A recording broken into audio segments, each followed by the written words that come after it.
ფოთში ნიკო ნიკოლაძის კოშკის სახელით ცნობილი ისტორიული ძეგლის მიმდებარე ტერიტორიაზე კოალიცია ქართული ოცნებისა და სალომე ზურაბიშვილის საქართველოს გზის წარმომადგენლებმა აქცია გამართეს. აქციის მონაწილეების განცხადებით, გავრცელებული ინფორმაციით კოშკს საფრთხე ემუქრება და შესაძლოა ძეგლის ერთი ნაწილი ფოთის რეაბილიტაციის სამთავრობო პროექტს შეეწიროს.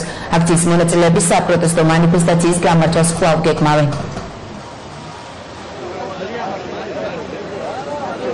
ამ კოშკისთვის ხელისხლება ნებისმიერი მოტივით, თუნდაც ეს იყოს რეაბილიტაციისთვის აუცილებელი რამ, იქნება სრულად გაუმართლებელი და ჩვენ ქართული ოცნება, ჩვენი მხარდამჭერები დღეს გამაფრთხილებელ აქციას დაწყობთ, იმიტომ რომ უთხრათ ხელისუფლებას.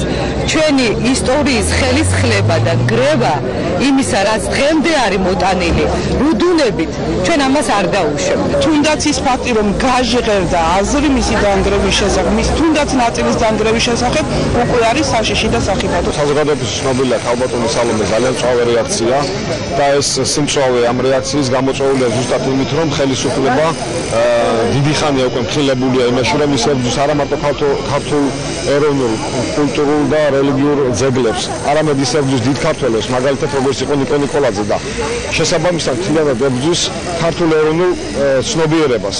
და ეს არის ძალიან სასტიკი ბრძოლა და ამის ერთი მაგალითია კიდევ დღეს აი ნიკო ნიკოლაძის კოშკის სახელით ცნობილი აი ამ ძეგლის წინააღმდეგ მიმართული ეს ნაბიჯი